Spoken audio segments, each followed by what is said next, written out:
This is one of the most brutal executions in human history. His name was Giuseppe Di Matteo, was an Italian-Canadian businessman who had ties to the Sicilian Mafia. He had made a fortune selling high-end cars like Maseratis and Bentleys, and in the early 90s he moved back to Italy. Now, obviously, when you make your money in the mob, there's only one way it can end. In his case, it would be the murder of his entire family. But before that, they had to send him a message. So they did something so cruel, so evil, it's literally hard to even talk about it. But I'm going to try. I'm here with a channel. This is Mafia, the most brutal mafia execution ever. It all started when Dimitri got arrested for fraud. He was accused of scamming banks out of millions of dollars. But honestly, he wasn't really sorry about it. He said it was business, but it did piss off the Sicilian Mafia because they didn't like it that he was bringing bad attention onto them. They also needed someone to blame for a robbery at a jewelry store. I guess in their minds, Dimitri was the perfect scapegoat. He had been at that jewelry store at the time of the robbery, and he had connections to both the Russian and Chinese triads. So what did they do? They pinned the robbery on him, saying that he planned it all along. Of course he denied this, but they didn't care. They were going to execute him either way. It just gave them a good reason to do it. Now in the meantime, he was able to get himself released on bail, but it came with one condition. He had to stay under house arrest while he waited for his trial. It seemed like a pretty fair deal. But then the night of June 12, 1993 rolled around, and everything changed.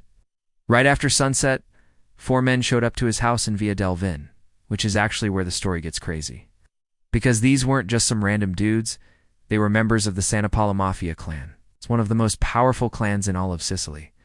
They were also armed to the teeth. I mean, we're talking shotguns, grenades, and automatic weapons. I do think I need to tell you that cops coup and just stand by and watch that happen. So 2 cops were sent to guard Dimitrio's house for the night. What happens next is straight out of a movie, except this is real life and there's no happy ending. As soon as the 4 mafiosi showed up, the cops tried to stop them, but they were completely outnumbered. One cop was shot right away, and the other one was taken hostage. Meanwhile, the mafiosi broke into Dimitri's house and started kicking everyone inside. His wife and kids woke up in the middle of this, and so did his mother and sister. He tried to protect them, but they dragged him outside, along with everyone else. Then they gathered everyone together in the middle of the street and tied their hands behind their backs.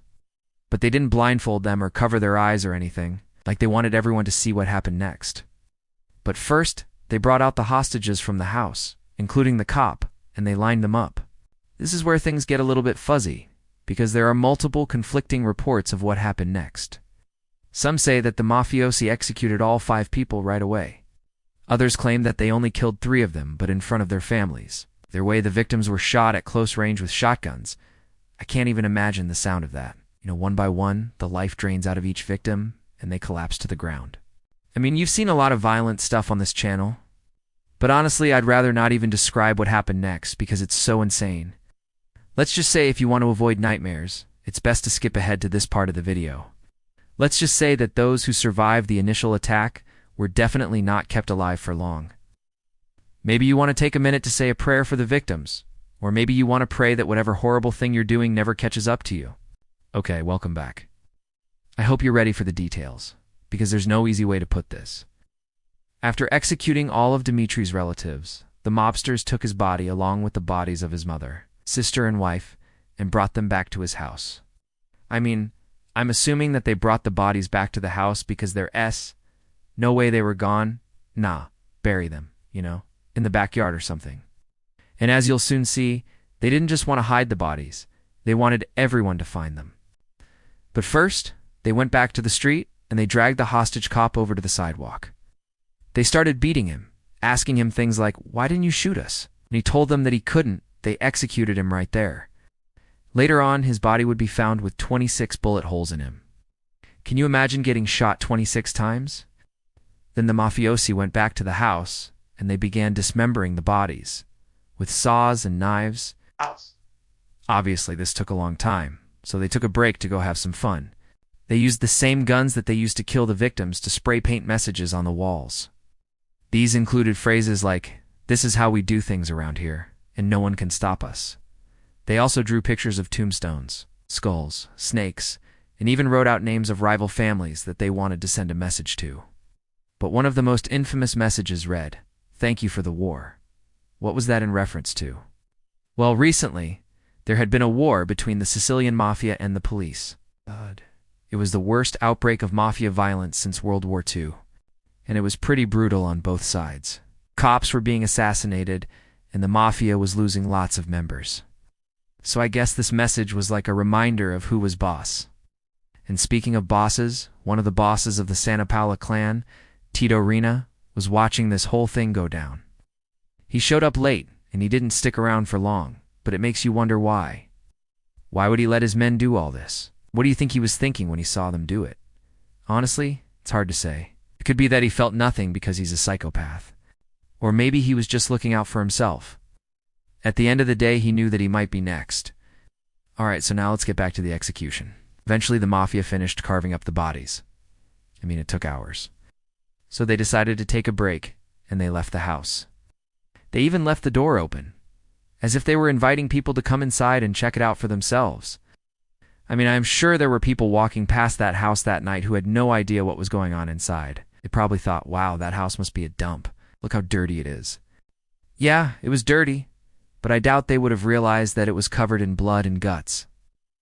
The next morning, people started to notice that something was wrong. First, they noticed the graffiti on the walls. Then they started seeing body parts and bones on the floor. At first, they assumed that Dimitri was behind it all. Maybe he was trying to start a war between the police and the Mafia. But that didn't make any sense. Why would he incriminate himself? Either way, by the time the sun went down, police had found 7 bodies in total. They also found the 8th victim, the cop, who was lying on the side of the road. The entire town was shocked. No one could believe that this happened, and everyone was asking why. Why did the Mafia do this? What did Dimitri ever do to them? Well, as it turns out, there was more to the story. See, there were 2 main reasons that the Mafia did this. For one, they wanted to scare everyone else in the community and let them know that they weren't safe.